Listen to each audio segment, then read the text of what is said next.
अस्सलाम वालेकुम। मतियुल्लाह जान MJ टीवी सीनियर सहाफ़ी अरशद शरीफ की केन्या में शहादत और उनके कत्ल के हवाले से सुप्रीम कोर्ट की अज़-खुद कार्रवाई का आज दूसरा दिन था। चीफ जस्टिस उमर अता बंदयाल की सरबराही में खसूसी तौर पर एक लार्जर बेंच तश्कील दिया गया है, जिसने आज इस्लामाबाद पुलिस और वजारत दाखिला के हुकाम से रिपोर्टें तलब कर रखी थी।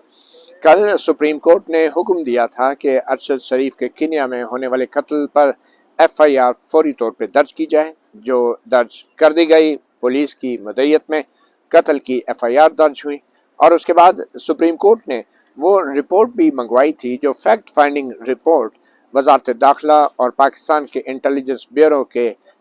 दो अफसरों ने तैयार की थी और इसके लिए वो केन्या भी गए थे। वो तकरीबन 600 सफ़हात पर मुश्तमिल रिपोर्ट आज सुप्रीम कोर्ट ने उसका भी जायज़ा लिया, FIR का भी जायज़ा लिया। मगर आज चीफ जस्टिस उमर अता बंदयाल ने कल दोबारा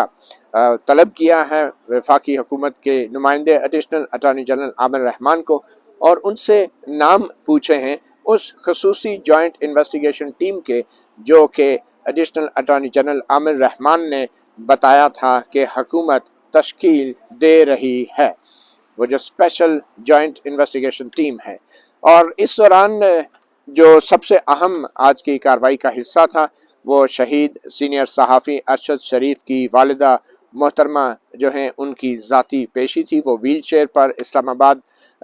में सुप्रीम कोर्ट ऑफ पाकिस्तान में तशरीफ़ लाई थी और अपने मुख्तसर बयान में सुप्रीम कोर्ट के सामने उन्होंने एक ख़त चीफ जस्टिस उमर अता बंदयाल के सामने रखा और उस ख़त का जायज़ा लेने के बाद चीफ जस्टिस उमर अता बंदयाल ने एडिशनल अटॉर्नी जनरल से कहा कि जो special investigation joint investigation team है उसमें कुछ बहादुर पुलिस अफसरों और माहिरीन को रखा जाए जो किसी के दबाव में ना आए। वो ख़त के मंदराजात बड़े ही अहम हैं जो कि अरशद शरीफ शहीद की वालिदा ने चीफ जस्टिस को दिया और कमरा अदालत में ही चीफ जस्टिस ने वो ख़त पढ़ा और वो इस कार्रवाई का जो अब ये ख़त हिस्सा है। और इस ख़त को मैं पढ़ के बता देता हूँ। इस ख़त के अंदर अरशद शरीफ की वालिदा ने अपने बेटे के कत्ल के जो मुल्ज़मान हैं उनको नामज़द किया है और उनसे चीफ जस्टिस से इस्तदा की है कि इन लोगों के ख़िलाफ़ कार्रवाई की जाए। आपको बताते चलें कि जो FIR काटी गई है उसमें सिर्फ 3 मुल्ज़मान हैं जो कि पाकिस्तानी नज़ाद केन्या में रहने वाले 3 पाकिस्तानी हैं जो कराची के रिहायशी हैं मगर केन्या में हैं और जो अरशद शरीफ के मेज़बान थे। मगर इस ख़त के अंदर जो सबसे अहम बात है वो ये कि अरशद शरीफ की वालिदा ने पाक फ़ौज के इदारे के साबिक़ सरबराह और खुफिया इदारों के अफसरान और मौजूदा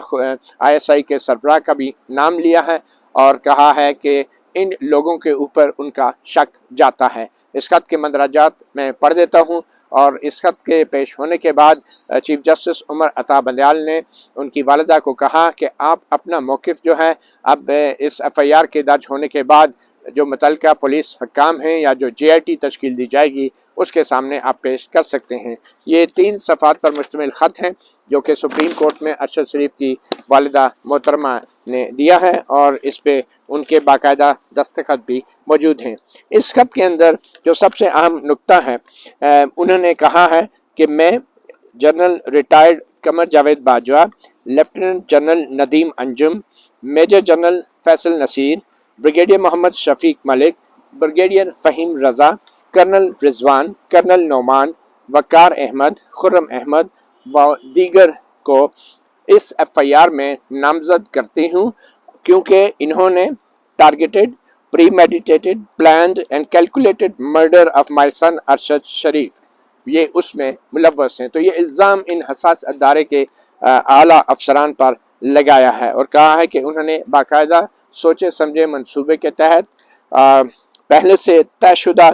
हालात व वाक़यात को देख कर मेरे बेटे अरशद शरीफ को कत्ल किया है। तो ये इल्ज़ाम हसास अदारों के आला अफसरान पर लगाया है और इस ख़त के अंदर कुछ हालात व वाक़यात ऐसे बयान किए हैं कि जिन हालात व वाक़यात से ये लगता है कि ये तमाम नाम कहीं ना कहीं जुड़े थे किसी न किसी तरीके से अरशद शरीफ के उन खदशात के साथ जो वो अपनी ज़िंदगी में अपनी वालिदा के सामने جن کا اظہار کرتے رہے ہیں۔ اس میں سب سے پہلے تو ارشد شریف کی والدہ لکھتی ہیں کہ اپریل 2022 میں جب عدم اعتماد کی تحریک قومی اسمبلی میں وزیر اعظم عمران خان کے خلاف منظور کی گئی تو میرے بیٹے ارشد شریف نے ایک اصولی موقف اپنایا اور وہ فوج کی سیاست میں مداخلت کے اوپر تنقید کرنے لگا، اور خاص طور پہ اس کا جو سیاسی انجینئرنگ میں جو فوج کا کردار ہے اس پہ ارشد شریف نے شدید تنقید کی۔ ارشد اس سے پہلے پاک فوج کے ساتھ بہت اچھے مراسم رکھتا تھا، اور پچھلے 15 سال کے دوران اس نے پاک فوج کے تقریباً تمام جو فوجی آپریشن تھے اس کی رپورٹنگ کی، اور وہ آپریشن جو ملیٹنٹس کے خلاف تھے، مسلح مزاحمتی گروپوں کے خلاف یا دہشت گردوں کے خلاف تھے، تو ارشد شریف فوجی آفیسرز کے ساتھ جا کے ان آپریشنز کی رپورٹنگ کرتا تھا۔ مگر پھر اس کے بعد جب ارشد شریف نے تحقیقاتی رپورٹنگ شروع کر دی، اور خاص طور پہ فوج کی سیاسی انجینئرنگ میں مداخلت کے حوالے سے اور سویلین معاملات کے اندر شدید مداخلت اور انٹرفیرنس کے حوالے سے، اور خاص طور پہ جو جبری گمشدگیوں کا معاملہ جو پچھلے کئی مہینوں سے ارشد شریف اٹھا رہے تھے، تو وہ فوج کے اندر ایسے اہلکاروں اور حکام کے خلاف شدید تنقید کرنے لگا جو ان غیر قانونی اقدامات میں ملوث تھے، اور بڑے ہی غیر محسوس طریقے سے وہ اپنی ٹویٹس اور پروگراموں میں ان افراد کی نشاندہی کرنے لگا۔ ارشد شریف نے کافی شواہد اکٹھے کر لیے تھے، اور وہ بہت جو فوج کے طاقتور حلقے تھے جیسے کہ chief of army staff general Qamar Javed Bajwa اور D G I S I lieutenant general Nadeem Anjum, ان کے اوپر وہ سوال اٹھانے لگا اور ان کے حوالے سے شواہد بھی ٹیلی ویژن پروگرام میں لانے لگا۔ اور خاص طور پہ جب ارشد شریف نے ایک پروگرام 31 مئی 2022 کو اے آر وائی چینل پہ کیا، اس پروگرام کا عنوان تھا وہ کون تھا، تو پھر ارشد شریف کی والدہ لکھتی ہیں کہ یہ وہ وقت تھا کہ جب ارشد شریف کو جو ہے مختلف ذرائع سے دھمکیاں ملنا شروع ہو گئی۔ سب سے پہلے بریگیڈیئر محمد شفیق ملک جو آئی ایس پی آر سے ان کا تعلق ہے، ان کی طرف سے یہ دھمکی آئی، اور اس کے بعد ارشد شریف نے بریگیڈیئر محمد شفیق ملک کو باقاعدہ مینشن کرنا شروع کر دیا اپنی مختلف ٹویٹس میں، اور ان کا جو عرف تھا، ان کا جو نام انہوں نے رکھا وہ گنجا شیطان، جو کہ بریگیڈیئر شفیق کی طرف ان کا اشارہ تھا،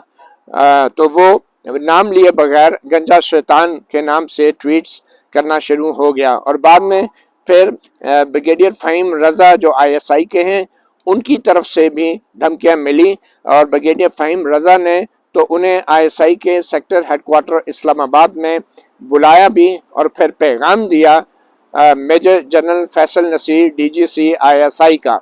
جب ارشد نہیں رکا اور اپنی رائے ان پروگراموں کے ذریعے ان کا اظہار کرتا رہا، تو پھر بریگیڈیئر فہیم رضا نے کرنل رضوان اور کرنل نعمان جو آئی ایس آئی کے ہیں، ان کے ذریعے دھمکیاں بھیجنا شروع کر دی، دھمکیاں میں پیغام بھیجنا شروع کر دیے۔ اور ارشد شریف نے اپنی آخری ملاقات جو کرنل نعمان کے ساتھ آئی ایس آئی کے کرنل نعمان کے ساتھ ہوئی تھی، اور کرنل نعمان ارشد شریف کے گھر میں آئے تھے، اور انہوں نے ارشد سے کہا کہ وہ جو بھی اب بات کہیں گے وہ سب سے اعلیٰ ترین آفس سے آ رہے ہیں، اور ارشد جو بھی کہیں گے وہ اعلیٰ ترین آفس تک جائے گی، ارشد کا جواب بھی اعلیٰ ترین آفس تک جائے گا۔ پھر کرنل رضوان نے کہا کہ کرنل رضوان نے ارشد کو سنگین نتائج کے حوالے سے خبردار کیا، اور کہا کہ اگر ارشد نے اپنے بیانیے اور اپنی رائے میں تبدیلی نہ کی تو پھر ارشد کو فکس کیا جائے گا۔ اس میں لکھا ہے ارشد ول بی فکسڈ۔ اور اس کے بعد ارشد اپنے موقف سے پیچھے نہیں ہٹا اور اپنی تفتیشی پروگرام کرتا رہا معمول کے مطابق، اور جب دھمکیاں ملنے کا سلسلہ مزید بڑھ گیا اور خطرناک ہو گیا اور تو پھر ارشد شریف کے خلاف انتقامانہ بہت ساری انتقامانہ ایف آئی آریں کاٹی گئیں اور جن کے پیچھے بدنیتی کا عنصر شامل تھا، اور مختلف شہروں میں یہ ایف آئی آر پورے پاکستان میں کاٹی گئی، جس کے اندر بغاوت اور غداری کے الزامات لگائے گئے۔ ارشد نے ان ایف آئی آروں کا بھی اپنے پروگراموں میں سوشل میڈیا پہ حوالہ دینا شروع کر دیا، اور اپنے پروگراموں میں بہت ہی غیر محسوس طریقے سے ان ساری کارروائیوں کا وہ ذکر کرنا شروع کر دیا، اور وہ تمام پروگرام اس وقت بھی آن لائن موجود ہیں جن میں اس تمام حالات کا ارشد شریف ذکر کرتا رہا ہے۔ ارشد شریف نے ایک صدر پاکستان کو اور چیف جسٹس آف پاکستان کو خط بھی لکھا، جس میں ارشد نے کہا کہ اس کی زندگی خطرے میں ہے اور اس نے انصاف مانگا۔ آخر میں 9 اگست 2022 کو ایک اور ایف آئی آر ارشد شریف کے خلاف کاٹی گئی، اور پھر اس کے بعد ارشد شریف کو یہ اطلاعات ملنا شروع ہو گئی کہ اس کو قتل کرنے کا منصوبہ بنا دیا گیا ہے پاکستان میں، اور یہ اطلاعات جو ہیں وہ مختلف قابل اعتماد ذرائع سے ارشد شریف کو مل رہی تھی۔ ارشد شریف کی والدہ کہتی ہیں کہ ارشد نے ہمیں بتایا کہ کچھ قاتل جو ہیں وہ ان کا پیچھا کر رہے ہیں، اور اس کے بعد وہ قاتل حتیٰ کہ ان کے گھر کے قریب بھی آ گئے تھے، اس لیے ارشد کو پاکستان اپنی حفاظت کے لیے ارشد کو پاکستان چھوڑنا پڑا۔ ارشد نے 10 اگست 2022 کو پشاور کے ذریعے دبئی روانہ ہو گیا۔ ارشد بہت محتاط انداز سے سفر کرتا تھا، اور پچھلے 1 مہینے تک وہ گھر سے باہر اپنا سفر اور اپنی موومنٹس اس نے محدود کر دی تھی، اور کئی بار تو وہ کئی دن اپنے گھر سے بھی نہیں نکلتا تھا۔ اور پھر اگلے ہی دن اے آر وائی جو ہے وہ حکومت نے اے آر وائی چینل کو بند کر دیا، اور پھر چینل کو صرف اس وقت کھولا گیا جب اے آر وائی نے یہ اعلان کیا کہ ارشد شریف کو برطرف کر دیا گیا ہے ان کے اس چینل سے۔ 31 اگست 2022 کو اے آر وائی نے یہ اعلان کیا، تو اس وقت اے آر وائی کو کھولا گیا۔ ارشد نے یہ تمام جو تفصیلات ہیں مجھے بتائی تھی، اور میرے خاندان کو اپنے خاندان سے شیئر کی تھی، اور مختلف مواقعوں پہ وہ تمام معلومات ہمیں دیتا رہا اس وقت تک کہ جب تک وہ 10 اگست 2022 کو دبئی کے لیے روانہ نہیں ہو گیا۔ ارشد نے یہ بھی بتایا تھا کہ اگر اس کو کچھ بھی ہوا تو general Qamar Javed Bajwa, lieutenant general Nadeem Anjum, major general Faisal Naseer, brigadier Mohammad Shafiq Malik, brigadier Faheem Raza, colonel Rizwan اور کرنل نعمان بھی اس کے ذمہ دار ہوں گے۔ دبئی پہنچنے کے بعد ارشد ایک ہوٹل میں رہا کچھ دن کے لیے، اور پھر ایک دن متحدہ عرب امارات کا ایک افسر اس کے پاس آیا اور اسے بتایا کہ اس کو 48 گھنٹے کے اندر دبئی چھوڑنا ہے، کیونکہ ان پر دباؤ ہے کہ ارشد شریف کو پاکستان کے لیے واپس ڈپورٹ کر دیا جائے، اور ان کو دبئی چھوڑنا پڑے گا، اور وہ کسی بھی اور کنٹری میں، کسی بھی اور ملک میں جا سکتا ہے۔ متحدہ عرب امارات کے افسر نے ارشد کو بتایا کہ ان کو معلوم ہے کہ وہ صحافی ہیں، اور وہ ان کے حالات سے اچھی طرح باخبر ہیں، اس لیے وہ ارشد کو ایک موقع دے رہا ہے کہ وہ متحدہ عرب امارات سے نکل جائے اور یو اے ای کے حکام کو اسے ڈپورٹ نہ کرنا پڑے۔ ارشد کے پاس اس خط کے مطابق، ارشد کی والدہ کے مطابق، ارشد کے پاس کسی اور کنٹری کا ویزا نہیں تھا۔ وہ دبئی سے بہت جلدی میں نکلا، اور اگلی ہی صبح وہ کینیا پہنچ گیا، جہاں پہ وہ ایک شخص وقار احمد کے ساتھ رہا، اور یہ انتظام chief executive officer A R Y Salman Iqbal نے کیا تھا، اور اس کے ساتھ طارق وارسی جو ہیں، جیسا کہ فیکٹ فائنڈنگ رپورٹ میں بتایا گیا ہے کہ سلمان اقبال نے طارق وارسی کے ذریعے وقار احمد کے ذریعے ارشد शरीफ को केनिया में उसके रहने का बंदोबस्त किया। केनिया में अरशद तकरीबन 2 महीने रहा और फिर वहाँ से भी अपनी राय देता रहा और फौज के सियासत में मुदाखलत से मुताल्लिक सवाल उठाता रहा। मुख्तलिफ वीलॉग किए और अपने यूट्यूब चैनल अरशद शरीफ ऑफिशियल पर ये वीलॉग किए। 23 अक्टूबर 2022 की रात को अरशद शरीफ का टारगेटेड मर्डर हुआ और 24 अक्टूबर 2022 को पाकिस्तान के वक्त के मुताबिक रात को तकरीबन सुबह 2 बजे मुझे ये खबर मिली कि अरशद को मार दिया गया है। केनियन पुलिस ने एक फायरिंग करके अरशद को मार दिया है और अरशद जो है वो खुर्रम अहमद, वकार अहमद के भाई खुर्रम अहमद के साथ सफ़र कर रहा था जब उसे मारा गया। केनियन पुलिस ने असल में इब्तदा में इसको एक गलत शनाख्त का केस बनाने की कोशिश की, मगर जो हालात बदले तो आने वाले दिनों में इस बात की तस्दीक हो गई और फैक्ट फाइंडिंग कमीशन की रिपोर्ट में भी ये साबित हो चुका है कि ये एक बाकायदा मनसूबाबंदी के तहत एक टारगेटेड असैसिनेशन यानी कत्ल किया गया है और ये गलत शनाख्त का मामला नहीं है। अरशद शरीफ की वालदा लिखती हैं कि फैक्ट फाइंडिंग रिपोर्ट के मुताबिक 16 FIR जो हैं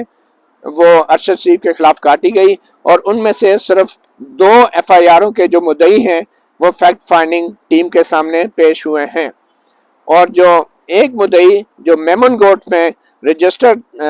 एक मुद्दई जो कि मेमन गोट के SHO के पास अरशद के खिलाफ शिकायत लेकर गया था, वो SSP मलीर इरफान बहादुर की हदायत पर वो मुद्दई बना था और SSP मलीर इरफान बहादुर ने ये हदायत जो हैं वो ISI के ऑफिस कराची के ऑफिस में ISI के 3 अफसरों की मौजूदगी में ये हदायत वसूल की थी। फैक्ट फाइंडिंग रिपोर्ट का हवाला देते हुए अरशद शरीफ की वालिदा ने अपने इस खत में ये भी कहा कि इस रिपोर्ट से ये भी साबित होता है कि जो वकार अहमद है वो भी sector commander ISI Islamabad brigadier Faheem Raza के साथ राब्ते में था। इसलिए अब इस खत के आखिर में अरशद शरीफ शहीद की वालिदा लिखती हैं कि इसलिए मैं चाहूँगी कि मैं नामजद करती हूँ अरशद शरीफ के कातलों में जनरल रिटायर्ड कमर जावेद बाजवा को, लेफ्टिनेंट जनरल नदीम अंजुम को, मेजर जनरल फैसल नसीर को, ब्रिगेडियर मोहम्मद शफीक मलिक को, ब्रिगेडियर फ़हीम रज़ा को, कर्नल रिजवान को, कर्नल नौमान को, वकार अहमद को, खुर्रम अहमद और दीगर को। इस FIR में अरशद शरीफ के सोचे समझे मंसूबे अरशद शरीफ के सोचे समझे और मंसूबे के मुताबिक कत्ल के हवाले से आखिर में अरशद शरीफ की वालिदा अपने ख़त में ये लिखती हैं कि इस अरशद शरीफ के इस कत्ल के बायस मुल्क में दहशत गर्दी की फ़ज़ा कायम हुई है और पूरी सहाफ़ती जो बरादरी है वो दहशत ज़दा हो गई है और पूरी दुनिया में भी सहाफ़ती बरादरी के अंदर एक दहशत की लहर फैल गई है। चूँकि इस कत्ल के अंदर मुल्की और गैर मुल्की अनासर मुलव्वस हैं, इसलिए मैं ये दरख्वास्त करती हूँ कि जो FIA का इंसदाद दहशतगर्दी विंग है, उस इंसदाद दहशतगर्दी विंग FIA में अरशद शरीफ के कत्ल की FIR काटी जाए और इसमें इंसदाद दहशतगर्दी एक्ट 1997 की दहशतगर्दी की दफात यानी सेक्शन 7 भी शामिल किया जाए। साइंड रिफत आरा अलवी जो कि वालिदा हैं शहीद अरशद शरीफ की, और ये ख़त सुप्रीम कोर्ट ऑफ पाकिस्तान को लिखा था। ये 6 दिसंबर 2022 की तारीख का ये ख़त है और ये आज सुप्रीम कोर्ट ऑफ पाकिस्तान में अरशद शरीफ की वालिदा ने ज़ाती तौर पर पेश होके चीफ जस्टिस उमर अता बंदयाल के सामने उन्होंने ये पेश किया, जिस पे चीफ जस्टिस उमर अता बंदयाल ने इस खत को पढ़ने के बाद फिर जो एडिशनल अटॉर्नी जनरल थे आमिर रहमान, उनको ये हदायत जारी की हैं कि जो स्पेशल जॉइंट इन्वेस्टिगेशन टीम बनाने का हुकूमत ने ऐलान किया है उस टीम के अंदर ऐसे बासलाहियत और बहादुर लोगों को शामिल किया जाए कि जिनके किरदार पे कोई शक ना हो और वो ऐसी सलाहियत रखते हों कि शवाहिद को इकट्ठा भी करें, किसी से डरे ना और उन शवाहिद का तजिया करके वो हकीकत तक पहुँचें और वो सच तक पहुँच पाएँ। इस दौरान आज की कार्रवाई के दौरान जब ये ख़त अब पेश किया गया तो चीफ जस्टिस उमर अता बंदियाल ने ये ख़त पढ़ने के बाद और बाकी जजेस से शेयर करने के बाद एडिशनल अटॉर्नी जनरल और वहाँ पे मौजूद पुलिस के हकाम को ये हुक्म दिया कि जो अरशद शरीफ की वालिदा हैं इनका मुकम्मल मौक़िफ़ जो है वो FIR में उनके जो बयानात हैं उनको रिकॉर्ड किया जाए और इनका मुकम्मल मौक़िफ़ लिया जाए। मगर दिलचस्प बात यह है कि चीफ जस्टिस उमर अता बंदियाल ने पुलिस को या वजारत दाखिला को ये हुक्म नहीं दिया कि इस ख़त के हर्फ ब हर्फ ऐन मुताबिक FIR काटी जाए। तो ये एक बड़ा ही एक हसास मामला है, एक संगीन मामला है। एक शहीद सहाफ़ी की वालिदा ने बराह रास्त अस्करी क़यादत और साबिक अस्करी क़यादत के नाम लिए हैं। अब देखना यह है कि क्या पुलिस या वफाकी हुकूमत जो है अरशद शरीफ की वालिदा के इस ख़त के ऐन मुताबिक FIR काटती है या नहीं, या फिर ये जैसे कि पहले हो चुका है पुलिस की मुद्दत में FIR भी कट चुकी है और अब इस मामले को पुलिस ने तहकीकात करनी है। अब देखना यह है कि कल तक जो सुप्रीम कोर्ट के मोअज़्ज़ज़ जजेस हैं, जब उनमें से बहुत सौ ने फैक्ट फाइंडिंग रिपोर्ट अभी नहीं पढ़ी थी, तो कल तक शायद सुप्रीम कोर्ट के बाकी जजेस भी फैक्ट फाइंडिंग रिपोर्ट पढ़ चुके होंगे। तो कल शायद इस हवाले से सुप्रीम कोर्ट मज़ीद जो है जब नाम आ जाएंगे वो स्पेशल जॉइंट इन्वेस्टिगेशन टीम के, तो फिर कल मालूम होगा कि क्या इस ख़त की बुनियाद पे FIR काटने का सुप्रीम कोर्ट वाज़ेह हुक्म देगी या नहीं। ये थी आज तक की सुप्रीम कोर्ट के अंदर होने वाली कार्रवाई। मतियुल्लाह जान MJ TV से इतना ही, इजाज़त दीजिए। अल्लाह हाफिज़।